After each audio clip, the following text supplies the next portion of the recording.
Hello, Squaddies. Thank you for all the love, support, and good vibes you bring to this channel.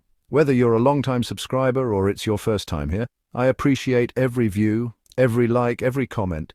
It truly means the world to me. This channel wouldn't be the same without you, and I'm so grateful to have you on this journey. Let's keep growing, keep sharing, and keep the good energy flowing. Thank you for being the best part of Daily Diaries Friday. Now let's dive in, Squaddies.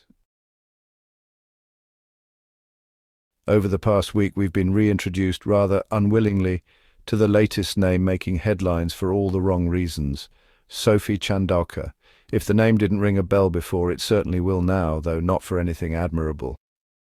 This past week marked the culmination of a disastrous series of events that resulted in a mass exodus of key figures from Sentebale, a charity co-founded by Prince Harry and Prince Seeiso nearly 2 decades ago, after Chandauka'S completed what many are calling a hostile takeover of the organization.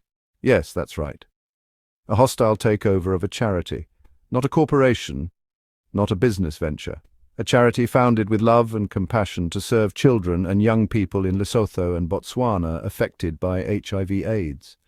Chandauka'S has, in less than a year as chair, managed to alienate the founders, fracture trust, and drive away the very people who dedicated years of their lives to building Sentebale into a globally respected philanthropic entity. Prince Harry, Prince Seeiso, and the majority of Sentebale's board of trustees have now stepped down, citing irreconcilable differences with Chandauka'S and her increasingly erratic leadership.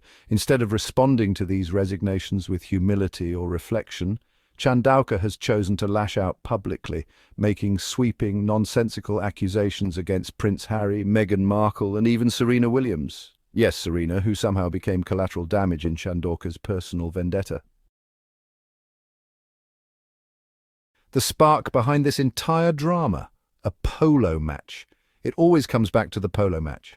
According to Chandauka'S retelling, Meghan had the audacity to show up at her husband's charity polo match, bring Serena along, and, gasp, fail to properly acknowledge her. From that perceived social slight, Chandauka'S has apparently built an entire mythology around Meghan's supposed disrespect and Prince Harry's imperial attitude. The absurdity is hard to overstate. We're now being told, via sources in the Daily Mail, that Harry followed up with an email, possibly a text, the story keeps changing, asking Chandauka'S to publicly address the situation and speak out against the tabloid lies swirling around Meghan. Chandauka'S refused. That's her prerogative. But now, months later, she's weaponizing that communication, calling it imperious and unpleasant and using it as a threat. She's even telling people that Harry should be very afraid of this alleged smoking gun message.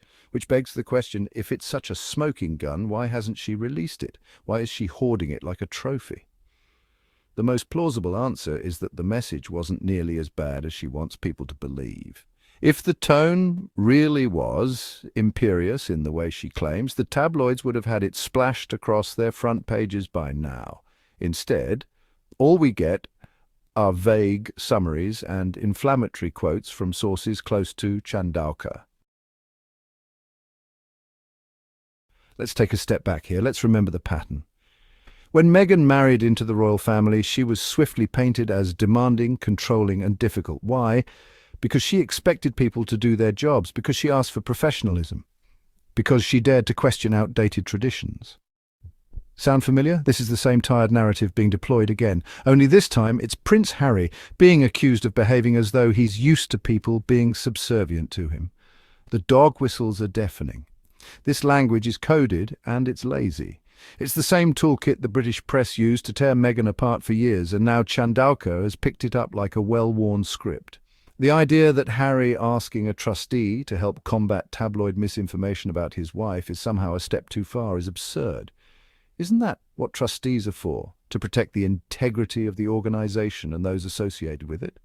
Instead of supporting the charity's co-founder and a woman who is being viciously targeted by the press, Chandauka'S chose to double down on self-righteous indignation.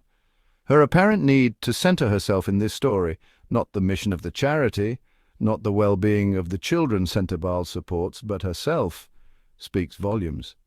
And let's not overlook the galling irony of Chandauka'S claiming victimhood in the press while simultaneously doing media rounds to undermine the very people who built the organization she's now leading.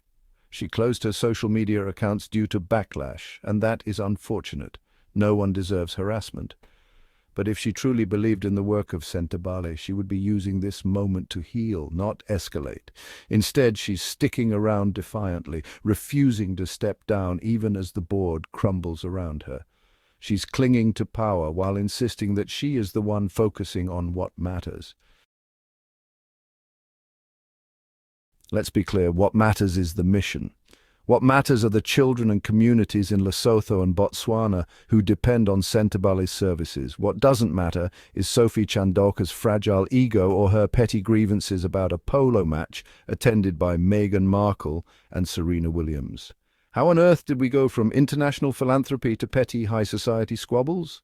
Compare that with the way Prince Harry, Prince Seeiso, and even Meghan have handled themselves in this debacle. Quiet dignity, firm but professional departures, and a total refusal to engage in mudslinging. The silence from their side speaks volumes. They didn't run to the tabloids, they didn't leak selective emails or portray themselves as martyrs. They resigned, gave up the institution they built from the ground up because they could no longer work with someone who had hijacked its purpose for personal ambition. That's the very definition of putting the cause before self. This entire saga has laid bare the toxic dynamics that arise when personal ambition and ego override collaborative mission. Chandauka'S may try to present herself as a principled leader focused on delivering essential services, but no true leader drives away every person who helped build an organization and then gloats in the wreckage. No true leader uses vague, ominous threats about unreleased emails to intimidate and smear those who disagree with her. And no true leader allows tabloid drama to overshadow the work of a life-saving charity. If Chandauka'S genuinely cared about Sentebale, she'd resign. She'd take a step back, reflect on the destruction left in her wake, and recognize that leadership isn't about wielding power. It's about earning trust. And right now, she's lost all of it. And squaddies, let's be real. We see right through this. We know how these stories are spun. How powerful women like Meghan are constantly painted as villains for daring to exist with confidence, and how people like Chandauka'S try to ride that same wave of toxicity to gain power. But not on our watch. This isn't just about one email or one event or even one charity. This is about calling out performative leadership, inflated egos, and media manipulation wherever we see it. Sophie Chandauka'S may think she's pulled off some grand power move, but what she's really done is expose her own lack of grace, accountability, and purpose. While she's clinging to a crumbling pedestal built on spite and spin, Prince Harry, Meghan, Prince Seeiso, and everyone else who walked away are showing what real leadership looks like. Integrity, unity, and peace over personal gain. So let's keep our energy up. Let's keep questioning, digging, and calling out the hypocrisy. And most importantly, let's keep standing up for those who choose decency over drama, community over clout, and action over attention. Sophie can posture all she wants, but the real ones left the building. And we're leaving with them, period. And thanks for tuning in, squaddies. You guys are amazing, and I can't thank you enough for the love and support. If you had a good time, don't forget to smash that like button, hit subscribe, and turn on the notifications so you never miss out on the vibes. Let's keep this community growing. Share it with your friends. As always, I'd love to hear your thoughts in the comments. Until next time, stay awesome, stay inspired, and keep those good vibes flowing. Keep crushing it, squaddies.